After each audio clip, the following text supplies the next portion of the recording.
Jornalistas demonstram a cada dia seu alinhamento partidário, chegando ao ponto de defender uma nova forma de governo autocrata. Nessa matéria, comentarei sobre a postagem de Andréa Sadi, envolvendo uma baleia, que virou um meme ambulante na internet.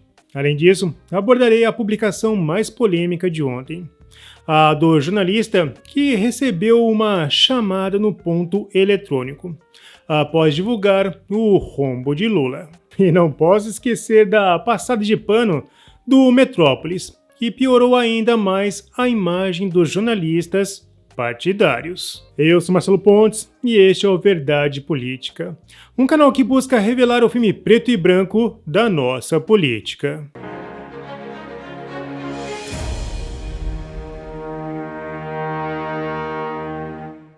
Conservadores passaram os últimos anos alertando que havia forças no Brasil que não eram democráticas. Alguns destes conservadores participaram da antiga Marcha da Família com Deus pela Liberdade, realizada no dia 3 de março de 1964. A faixa mais divulgada dizia: "Comunismo não, democracia sim". Estes, em nenhum momento, defenderam uma ditadura, mas sim a democracia com Deus pela liberdade. Na época, não havia internet, nem redes sociais. Porém, havia postagens, na forma, é claro, de cartaz. Algumas humorísticas, sugerindo um comunista apanhando. É difícil acreditar que, para alguns, aqueles tempos eram de repressão. Quando hoje, 60 anos depois, qualquer brincadeira é interpretada como ameaça à democracia. O ministro Alexandre de Moraes recebeu um processo contra um empresário que gravou uma faca e brincou que poderia ser usada para cortar a cabeça de Lula. A brincadeira foi infeliz, levando em conta, é claro, esse estranho tempo em que vivemos. Se fosse em 1964, tudo bem, mas em 2024, isso é uma ameaça grave, já que, para a atual justiça, foram abolidas todas as figuras de linguagem. É claro que para apenas um dos lados do espectro político. O consultor do Ministério da Saúde, Sérgio Barreto, assim como outros da esquerda, estão pedindo a cabeça do empresário por ter feito essa brincadeira indesejada, mas não criminosa.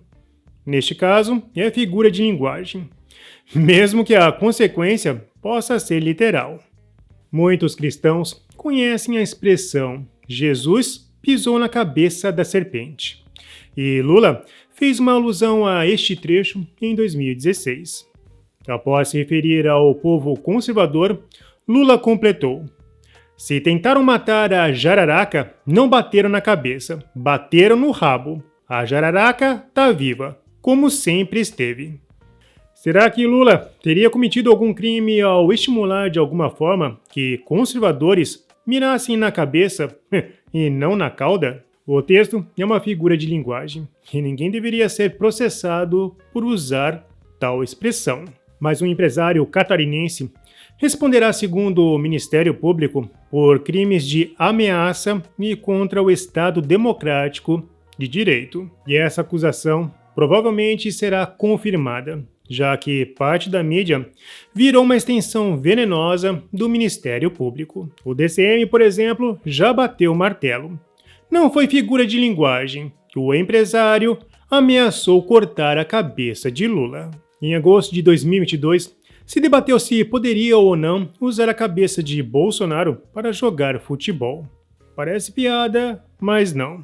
A Folha publicou esse debate. Na verdade, o ato, realizado de maneira bastante séria, ocupou os anos de 2020 a 2022, incitando o imaginário da militância mais radical do país. O ato é tão pesado que nem posso publicá-lo no YouTube. O texto da matéria é uma contradição ambulante em relação ao modelo que estamos presenciando. Há uma linha tênue entre a liberdade de dizer o que se pensa e ferir as leis. É claro que há casos evidentes. Se alguém falar "matem o Bolsonaro", isso é um discurso de ódio. Agora, fazer uma bola de futebol com a cabeça do presidente não é a mesma coisa. ele avalia que Bolsonaro não é só uma figura pública, mas também é o chefe de Estado, o que inevitavelmente faz com que ele possa ser alvo de protestos. Shirato analisa que o Freedom Kick é de fato uma ação jocosa que está depreciando Bolsonaro e, por isso, até pode ser interpretada como discurso de ódio. Mas o ato de barrá-la também pode ser lido como censura, já que os brasileiros são livres para protestarem contra o governo. Bolsonaro era uma figura pública, mas também o chefe de Estado, o que inevitavelmente faz com que ele possa ser alvo de protestos sem que seja interpretado como crimes de ameaça contra o Estado Democrático de Direito. Juro que queria entender como no caso da faca é completamente diferente.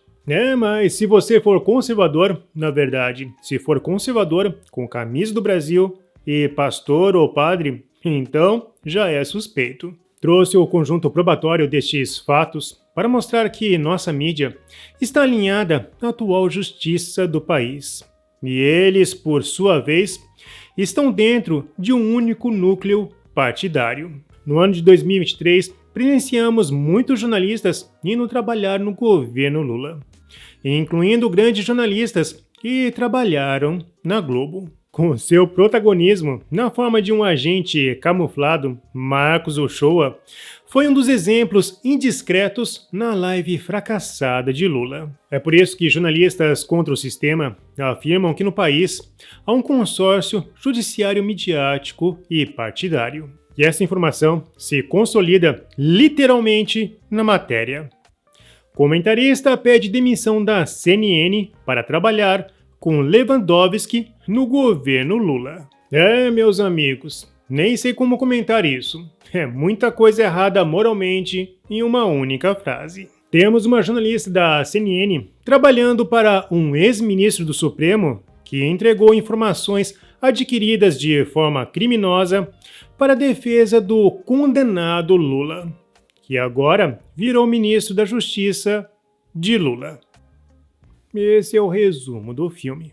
Mas na outra frente, a da esquerda, podemos ler os seguintes títulos sem que haja insinuação de crime.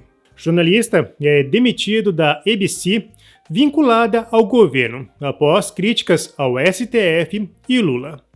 Governo Lula usa AGU para investigar jornalista Alexandre Garcia. Gleice, Dino e Felipe Neto engrossam onda de ataques contra jornalista. No dia de ontem, durante o Bom Dia Rio Grande da RBS TV, afiliada da TV Globo no Rio Grande do Sul, um jornalista estava lendo as capas dos jornais. Ao ler sobre o rombo fiscal do governo Lula, ele claramente recebeu uma chamada no ponto eletrônico e deu um break ao vivo. O Metrópolis tentou passar pano, porém esse pano estava mais sujo do que a própria sujeira. Após a transmissão cortada, ela afirmou que o jornalista voltou a ler a matéria. Um fato. Entretanto, ele criou um subtítulo completamente diferente do que estava na matéria. O subtítulo foi um contra-ataque ao governo Bolsonaro e poderia ter saído de um militante partidário. Bolsonaro foi muito criticado por perder a paciência com os jornalistas. E, na verdade, qualquer um perde a paciência tentando conversar com um pessoalista. Mas Bolsonaro nunca usou a força do Estado para mudar as linhas editoriais. A contaminação partidária está tão presente nos jornais que verdadeiros absurdos estão sendo publicados e se tornando automaticamente memes. Quando Andréa Sadi, da Globo News, deu notícia de que a polícia intimou um ex-ministro de Bolsonaro na acusação de incomodar uma baleia jubarte, eu tive um treco. Aquela incrível vontade de soltar um palavrão. Como estamos falando de figuras de linguagem, tive que usar a IA para gerar uma travessura. Afinal, esse meme merecia uma tirinha. O Poder 360 mostrou que Lula trata os jornalistas de forma bastante peculiar. Lula também está tratando a polícia da mesma forma. Tanto que Flávio Dino deixou escapar que o ex-sindicalista tem uma linha de entendimento especial com a polícia. Flávio Dino elogiou e falou em justiça judiciária. Lula zombou, sugerindo que eles vão pedir aumento de salário. Na sequência, Dino fala de Lewandowski no ministério e completa: não vão porque o senhor já atendeu a pauta.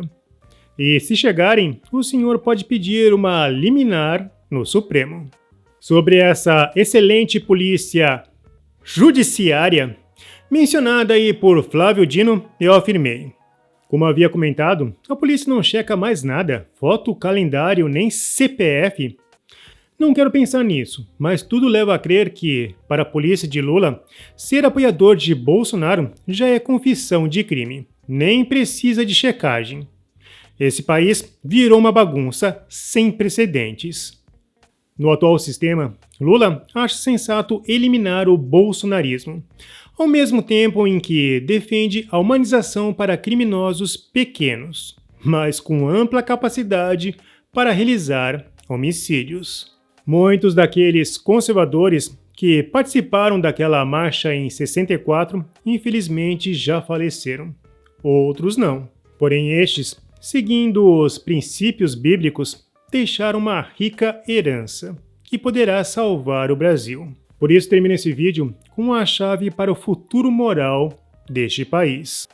Ensina a criança no caminho em que deve andar, e ainda quando for velho, não se desviará dele.